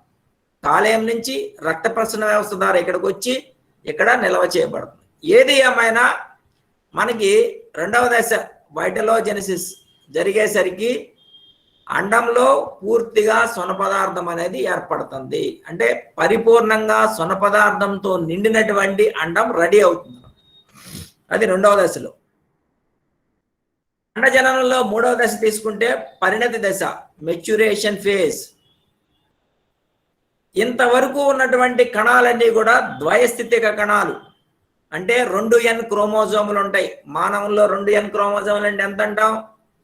23 జతలు, అంటే 46 క్రోమోజోములు ఉంటాయి. ఇప్పుడు ఉన్నటువంటి ఏ కణం తీసుకున్నా సరే పరిణతి చెందే దశకి ముందున్నటువంటి దశలు ఏ దశలో తీసుకున్నా, ఎక్కడైనా సరే మీరు తీసుకోండి, అక్కడ 2n ద్వయస్థితిక క్రోమోజోముల సంఖ్య ఉంటుంది. ఇక్కడ ఈ పరిణతి చెందే దశలోకి ఆ ద్వయస్థితిక క్రోమోజోముల సంఖ్య ఉన్నటువంటి ఆ ప్రాథమిక అండమాతృగణం వచ్చింది. ఇక్కడ కథ ప్రారంభం అవుతుంది. ఇప్పుడు మనం చెప్తున్నాం కదా క్షయకరణ విభజన. సో ద్వయస్థితిక ప్రాథమిక అండమాతృగణం, that means the diploid oocyte or secondary oocyte, primary oocyte undergoes the meiotic division and results in the formation of the haploid ovum. అది క్షేకరణ విభజన చెంది ఏకస్థితిగా అండాన్ని ఏర్పరుస్తుంది. సో ఇక్కడ మనం ద్వయస్థితిగా నుంచి ఏకస్థితికి వచ్చాము. ఎక్కడ? అండజననంలో 3వ దశలో పరిణతి చెందే దశలో N 2 N గా మారింది. స్త్రీజీవి లైంగిక పరిణతి చెందిన దశలో ప్రాథమిక అండమాతృగణం క్రియాశీలకం అవుతుంది. వృద్ధి దశ పూర్తయిన తర్వాత ప్రాథమిక అండమాతృగణం క్షయకరణ విభజన 1 పూర్తి చేసుకుని ఒక ద్వితీయ అండమాతృగణం ఒక ధ్రువదేహాన్ని ఏర్పరుస్తుంది. ఈ రెండు కూడా ఏకస్థితిగా కణాలు. సో చూసారు కదా, ఇక్కడ అంతకు ముందు వరకు ద్వయస్థితిక దశలో ఉన్నటువంటివి ఇక్కడికి వచ్చేసరికి ఏకస్థితిగా అయినాయి. ఇక్కడ ఏమైంది? ఏకస్థితిగా అండం పేరేం పెట్టాం మనము? ద్వితీయ అండమాతృగణం అని చెప్పాం. ఇంతకు ముందు వరకు ఏం చెప్పాము? ప్రాథమిక అండమాతృగణం అన్నాం. ఇక్కడికి వచ్చేసరికి ద్వితీయ అండమాతృగణం. ద్వితీయ అండమాతృగణం ఏకస్థితిక క్రోమోజోముల సంఖ్యను కలిగి ఉంటుంది. దాంతో పాటుగా ఒక ధ్రువదేహం కూడా ఏర్పడింది పరిణతి చెందే దశలో.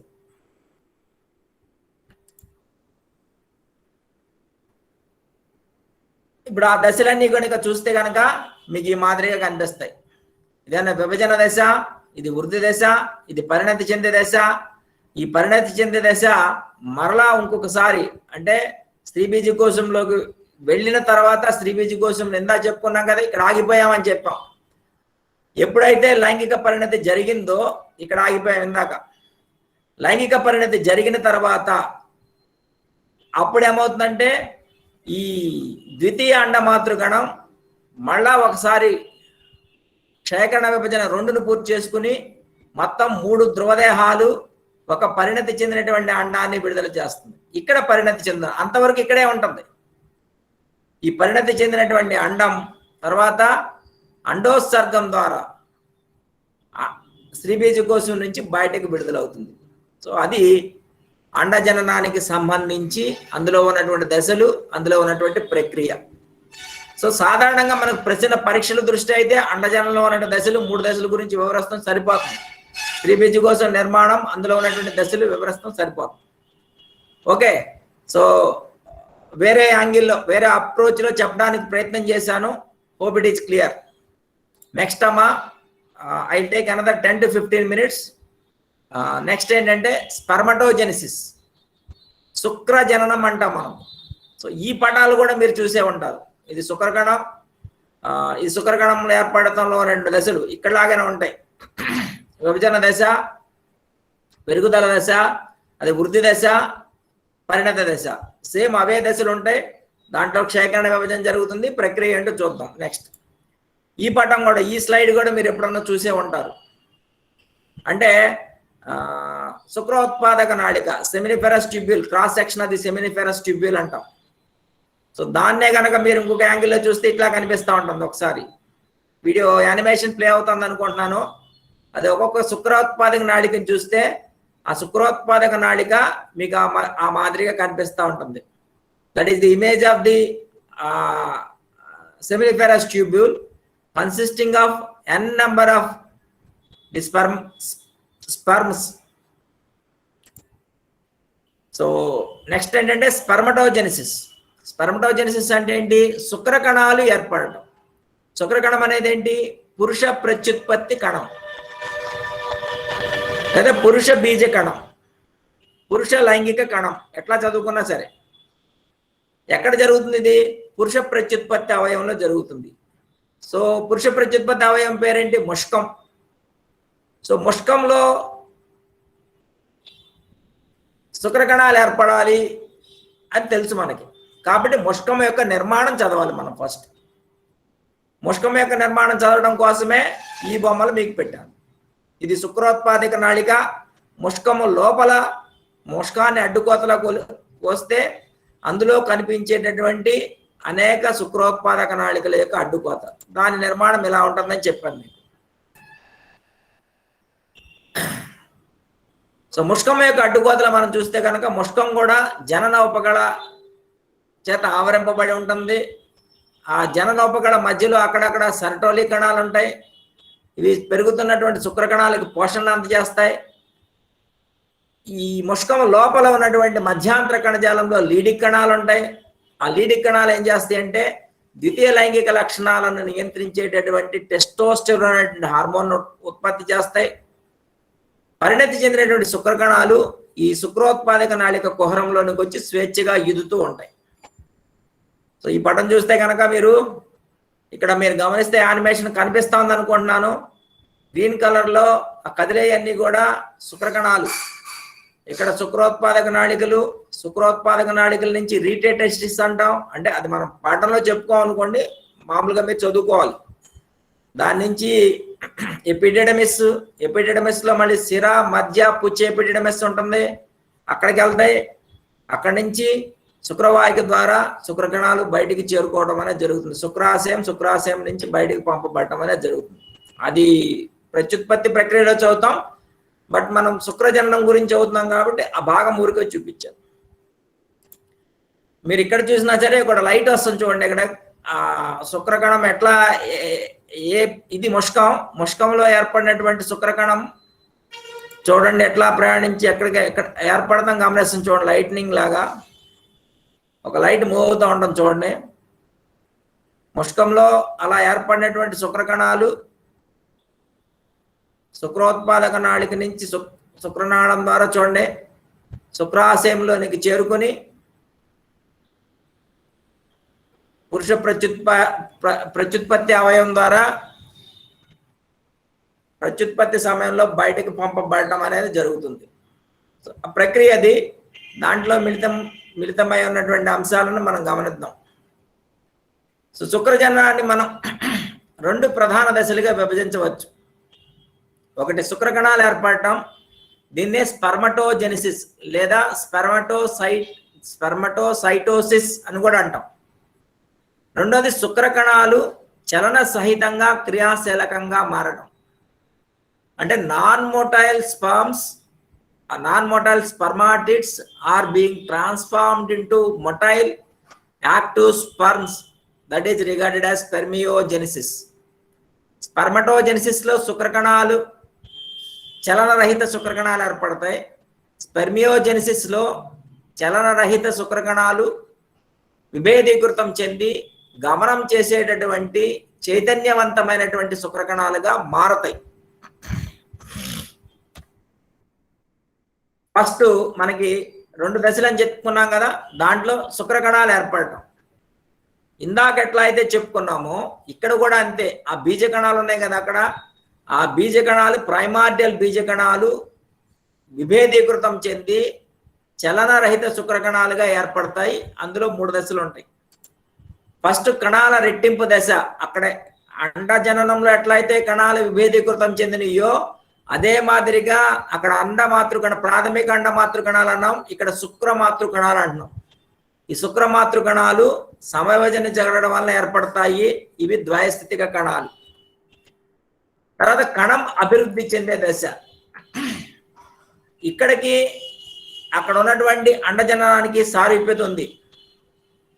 ఇక్కడ తీసుకుంటే పరిమాణంలో పెరిగే ఒక ద్వైస్థితిక శుక్రమాతృగణాన్ని ప్రాథమిక శుక్రమాతృగణం అంటాం. సో అన్నిట్లో అంటే ప్రాథమిక శుక్రకణాలు చాలా ఉన్నాయి. అందులో ఒకటి ఏంటంటే డిఫరెన్షియేట్ అయ్యి పరిమాణంలో పెద్దది అవుతుంది. దాన్ని ఏమంటామంటే it is regarded as the primary spermatogonia or spermatogonia అంటాం. దాన్ని ప్రాథమిక శుక్రమాతృగణం అంటాం. ఈ ప్రాథమిక శుక్రకణంలో ఇట్ డస్ నాట్ డిఫరెన్షియేట్, విభజన చెందదు. ఎప్పుడవుతుంది ఇది?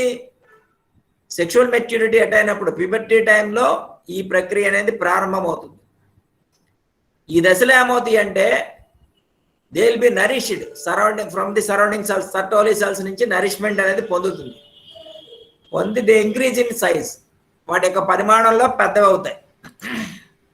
The next stage is the maturation phase. ప్రాథమిక శుక్రమాతృ కణం క్షయకరణ విభజనలో పాల్గొని 4 స్పర్మాటిడ్లను ఏర్పరుస్తుంది. So by the result of the meiosis division 4 spermatids will be formed. అందులో క్షయకరణ విభజన 1 వల్ల 2 ఏర్పడతాయి, రెండవ విభజన వల్ల మొత్తం 4 ఏర్పడతాయి. సో 4 స్పర్మాటిడ్లు ఏర్పడతాయి. ఇవి దే ఆర్ నాన్ మొటైల్, కదలలేవు. And there is lot of difference and compared to the sperm. స్పర్మకి దీనికి పోల్చినప్పుడు, శుక్రకణానికి దీనికి పోల్చినప్పుడు చాలా తేడా ఉంటుంది. So this is the process. ఇక్కడ తీసుకుంటే కనుక దిస్ ఈజ్ జర్మైనల్ ఎపిథీలియం, ఇది జననోపకళ కణజాలం. They are differentiated primordial germ cells, primary spermatogonia, and they differentiate into the spermatids and they transform into sperms. This is the process. మనం చెప్పుకున్నటువంటి 3 దశలు ఇక్కడ కనిపిస్తా ఉన్నాయి. నెక్స్ట్, స్పర్మాటిడ్లు ఏ రకమైనటువంటి విభజన చెందవు అంటే మనకి 3rd phase లో వచ్చినటువంటి స్పర్మాటిడ్లు ఉన్నాయి కదా, they doesn't undergo any division. విభేదీకరణ చెందిన చలనరహిత శుక్రకణాలు ఎక్కువగా జీవ పదార్థాన్ని కలిగి కశాపరహితంగా ఉండి తంతురూప కణజాలంతో అంతఃస్థగితమే అంటారు. సో అవన్నీ కూడా ఎక్కడ ఉన్నాయి? ఇందా చూపించాను, ఫస్ట్ స్లైడ్లో ఒకటి చూపించాను మీకు. అది బాగా క్లోజప్ లోకి వచ్చింది ఒక భాగం. శుక్రోత్పాదక నాళికల మధ్యలో ఉన్నటువంటి ఆ వల వంటి మధ్యాంతర కణజాలంలో చిక్కుకుని ఉంటాయి అవి. తర్వాత అవి ఏమవ్వాలి? చలించేటటువంటి చలన సహిత శుక్రకణాలుగా మారాలి. మారిన తర్వాత అప్పుడు శుక్రకణంగా పూర్తిగా విభేదీకృతం చెందిన తర్వాత అప్పుడు అవి మైగ్రేట్ అవుతాయి పైకి. నెక్స్ట్ స్టెప్ ఏంటంటే స్పెర్మియోజెనిసిస్. ఈ చలనరహిత శుక్రకణాలు చలన సహితంగాను క్రియాశీలకంగాను మారడాన్ని స్పెర్మియోజెనిసిస్ అంటారు. So non motile inactive spermatid is being transformed into motile active sperm. This process is known as spermiogenesis. In spermiogenesis lo we will observe 5 different stages. 5 ప్రధాన అంశాలను మనం కనిపెట్టొచ్చు. 5 ప్రధాన అంశాలను మనం చూడొచ్చు. The first one is changes in the nucleus, కేంద్రకంలో జరిగేటటువంటి మార్పులు. The size of the nucleus may vary. The size of the nucleus may decrease. ఎందుకని? To facilitate the mobility of the sperm. కేంద్రకం పెద్దది ఉందనుకోండి, అదే ఎంతగా ఉంటుంది, అది కదలాలంటే దానికి హిండరెన్స్, అడ్డంకిగా ఏర్పడుతుంది. కాబట్టి ఆ size of the nucleus will be decreased. That the first change. Next, the most important thing is formation of the acrosome. The acrosome of the sperm is formed from the Golgi complex. The vesicles that are there in the Golgi complex initially form the proacrosomal granule. All these proacrosomal granules unite to form the acrosome of the sperm. శుక్రకణం యొక్క తలభాగంలో ఉండేటటువంటి నిర్మాణాన్ని ఏక్రోజోమ్ అంటారు. ఏక్రోజోమ్ లో ప్రధానంగా జరిగేటటువంటి పని ఏంటంటే కొన్ని రకాల ఎంజైములు ఉంటాయి. ఫలదీకరణ సమయంలో అండం యొక్క రక్షణ పొరలను ఛేదించడానికి ఏక్రోజోమ్ స్రావాలనేవి ఉపయోగపడతాయి. మనం గాల్జీ సంక్లిష్టం తీసుకున్నప్పుడు గాల్జీ సంక్లిష్టంలో రిక్తికలు ఉంటాయి. అంటే గాల్జీ సంక్లిష్టం బహురూపకథను ప్రదర్శిస్తుందని చదువుకున్నాం. రిక్తికలు, ఆశయాలు, నాళికలని. ఆ రిక్తికలు ఏమవుతాయి అంటే అన్ని కలిసి ఒక ప్రాంతంలో గుమికూడి ప్రో ఏక్రోజోమల్ కణిక అనేటటువంటి ఒక బుడిప వంటి నిర్మాణాన్ని ఏర్పరుస్తాయి. అందులో ఈ ఆమ్ల హైడ్రోలైజ్ ఎంజైములు ఉంటాయి. ఎగ్జాంపుల్ తీసుకుంటే కనుక హైల్యూరోనోడేజ్ అనే ఎంజైమ్ అనమాట. అది ఆ కణిక ఏమవుతుందంటే తర్వాత రూపాంతరం చెందుతుంది ఏక్రోజోమ్ కింద. ఏక్రోజోమ్ లేకుండా శుక్రకణం అనేది వేస్ట్, వృధా. ఏక్రోజోమ్ కనుక క్రియారహితంగా ఉంటే శుక్రకణం ఏర్పడినా ప్రయోజనం లేదు. తర్వాత అది రెండవదమ్మా. First changes in nucleus, the second is the formation of the acrosome, the third is the differentiation or changes in the cytoplasm. The quantity of the cytoplasm is also reduced and it may be transformed into different shapes. For example, in case of human beings, the entire cytoplasm is congregated into a simple granular-like structure. Similarly, the mitochondria, which are meant for giving energy to the movement of the sperm, they are also transformed into a membrane-like structure. In case of human beings, it is regarded as an abenkel. అంటే మనకి మూడవ ప్రధానమైనటువంటి మార్పు ఏంటంటే కణ పదార్థం అంతా కూడా ఏదైతే జీవ పదార్థం ఉంటుంది కదా, జీవ పదార్థం అంతా కూడా ఆపోజిట్ డైరెక్షన్ లో, అంటే శుక్రకణం యొక్క తల భాగంలో ఎక్రోజోమ్ ఉంటే దానికి ఆపోజిట్ డైరెక్షన్ లోకి మూవ్ అయ్యి ఒక దగ్గర కేంద్రీకృతం అవుతుంది.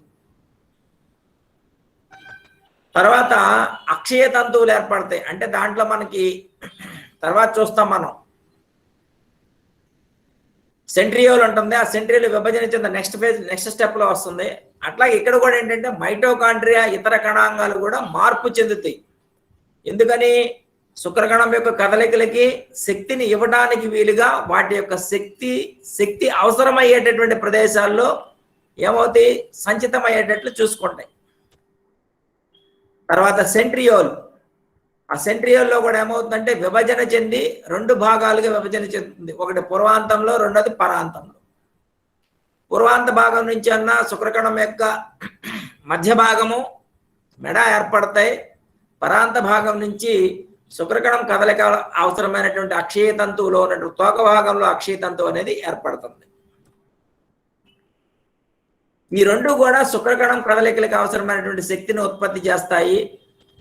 తర్వాత మైటోకాండ్రియా ఇందా చెప్పుకున్నాం, నిబెన్కన్ అని, ఇక్కడ కూడా మాంచెట్టి అంటారు. నెక్స్ట్ ఇంపార్టెంట్ పాయింట్ ఏంటంటే శుక్రకణంలో డిఎన్ఏలో ఉన్నటువంటి హిస్టోన్ ప్రోటీన్కి బదులుగా ప్రోటామైన్ అనేటటువంటి ప్రోటీన్లు ఉంటాయి.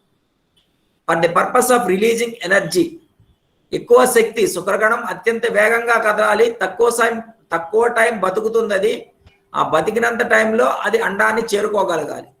కాబట్టి అంత శక్తి అందజేయడానికి వీలుగా ప్రోటమైన్లు ఉంటాయి. శుక్రకణం యొక్క నిర్మాణం తీసుకుంటే కనుక 5 మార్కులకు వస్తుంది. ఆంటోనీ వాన్ లీవెన్హుక్ అనేటటువంటి శాస్త్రవేత్త మొదటగా గుర్తించాడు. తర్వాత వాన్ బేర్ అనేటువంటి శాస్త్రవేత్త స్పర్మటోజువా అనేటటువంటి పేరు పెట్టడం జరిగింది. దీనిలో 3 భాగాలు ఉంటాయి: తల, మధ్య తునక, తోక. మధ్య తునకలో సెంట్రియోల్ ఉంటాయి, అక్షయ తంతువులు ఏర్పడుతుంది, తోక కదలికలకు ఉపయోగపడుతుంది. సో ఇది చూస్తే కనుక శుక్రకణం, దానిలోకి భాగాలు. నెక్స్ట్ ఇందులో ఒకసారి మీరు చూస్తే శుక్రకణం యొక్క కదలిక కనిపిస్తూ ఉంటుంది, ఒకసారి గమనించండి. అలాగే ఇందులో కూడా శుక్రకణం యొక్క స్క్రీన్ అందులో కూడా శుక్రకణం యొక్క కదలికలు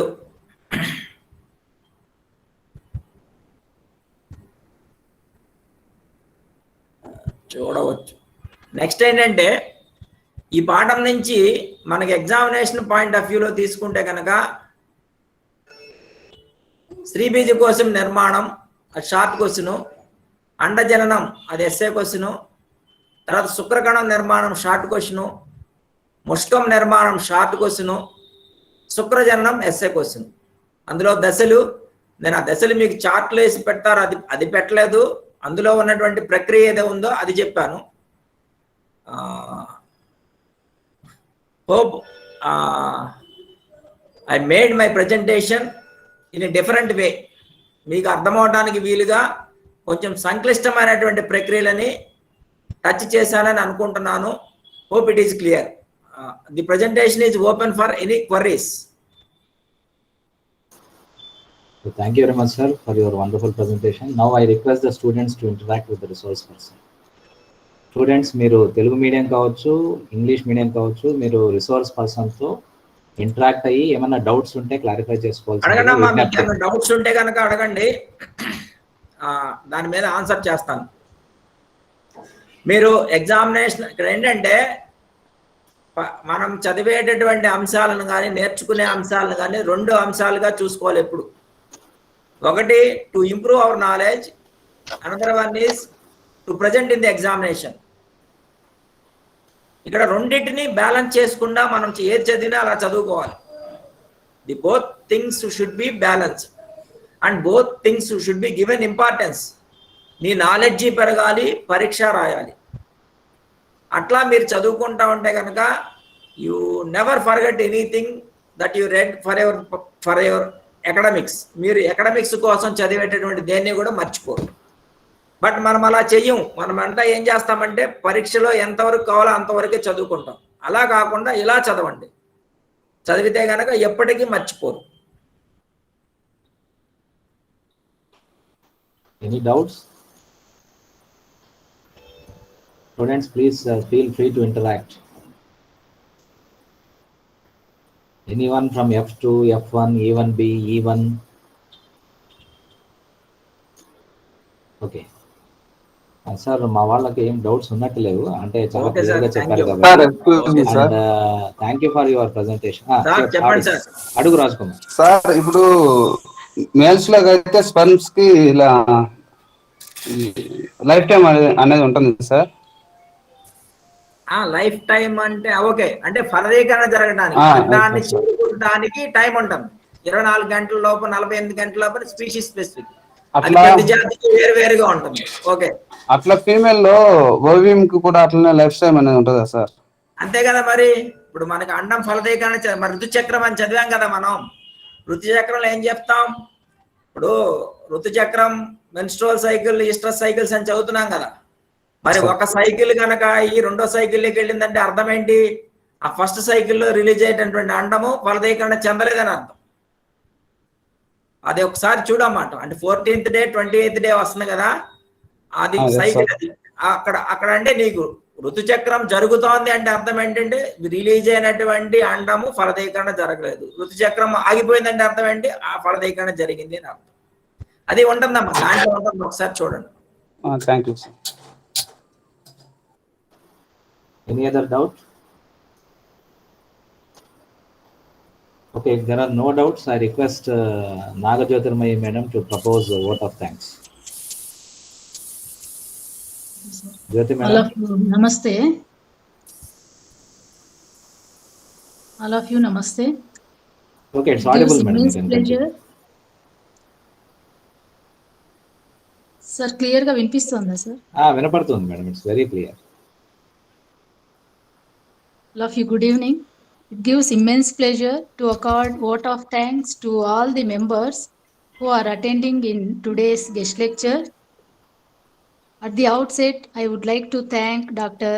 N. Srinivas sir, today's guest lecturer, for accepting our invitation and for consenting to spend their valuable time with us today in this fashion. My sincere thanks to Dr. N. Srinivas sir for your excellent explanation on gametogenesis regarding timelines, like importance of TDF factor. మరి time lines చాలా క్లియర్గా explain చేశారు sir. స్టార్టింగ్లో zygote formation, blastula, then gastrula, అలాగే differentiation of cells, మరి అలాగే oogenesis, changes during spermatogenesis, changes during spermiogenesis and spermatogenesis. అంతేకాకుండా sir మరి బోత్ మీడియాలో చెప్పడం వల్ల తెలుగు మీడియం స్టూడెంట్స్కు చాలా యూస్ఫుల్గా ఉంది సార్. మరి పీపీటీ తెలుగు మీడియంలో చేసినందుకు, అలాగే మరి పీపీటీ మధ్యలో వీడియో ఉండడం చాలా ఇంట్రెస్టింగ్గా ఉంది సార్. మూమెంట్స్ ఆఫ్ గ్యామెట్స్ అలా వీడియో ఉండడం వల్ల చాలా ఇంట్రెస్టింగ్గా ఉంది సార్. దానికై మరి ప్రత్యేకంగా సార్ గారికి ధన్యవాదాలు తెలియజేస్తున్నాను. I thank Sri GLN Prasad sir, HOD of Zoology and Biochemistry, as well as PG Coordinator of Zoology, for planning and organizing this guest lecture. I thank Dr. Aruna Madam Garu for introducing our guest lecturer, Dr. N. Srinivas sir. I thank Dr. D. Sridevi Madam, Chairman, Environmental Studies, and Dr. Savitri Madam Garu. Thank you, Madam, for attending thanks to all the students and staff of different colleges also.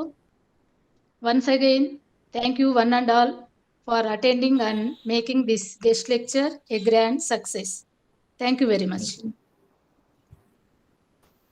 Thank you sir Srinivas sir, and thank you my Thank you, dear sir. Students. రేపు మళ్ళీ 11 o'clockకి regular క్లాస్లో కలుద్దాం students. Sir thank you Srinivas sir. Thank you sir, thank you. Okay have a nice day sir. Thank you. Good night. Thank you. నమస్తే సార్. Aruna madam good night. Madam Savitri madam good night. Right sir. Okay okay sir. నమస్తే. Thank you sir. Thank you. Sir thank you. Thank you sir. Thank you sir. Okay okay నమస్తే. Thank you sir. Good evening sir. Thank you sir.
Vijay Vijay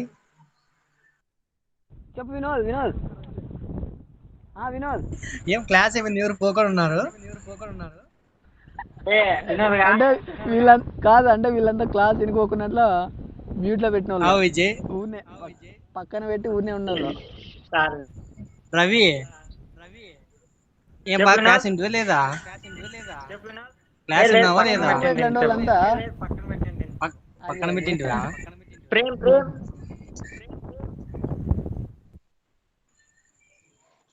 Vijay వెళ్ళిపోయా. ఏమైనా తింటివా? తిన్నా రవి, నువ్వు తిన్నావా? తిన్నా బా. ఏమి ఇదేం క్లోజ్ సరే, కదా? సరే, బాయ్.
ఏమిరా వీళ్ళు ఉన్నారా లేదా?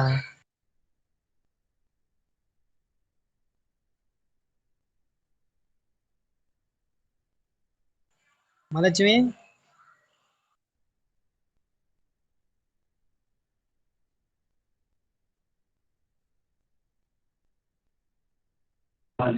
హలో హలో బ్రో, క్లాస్ అయిపోయింది బ్రో. క్లాస్ అయిపోయింది బ్రో అప్పుడే. అయిపోయింది బ్రో. మనమే లేదు, ఇంక ఎగ్జిట్ అవ్వాలి మనం కూడా.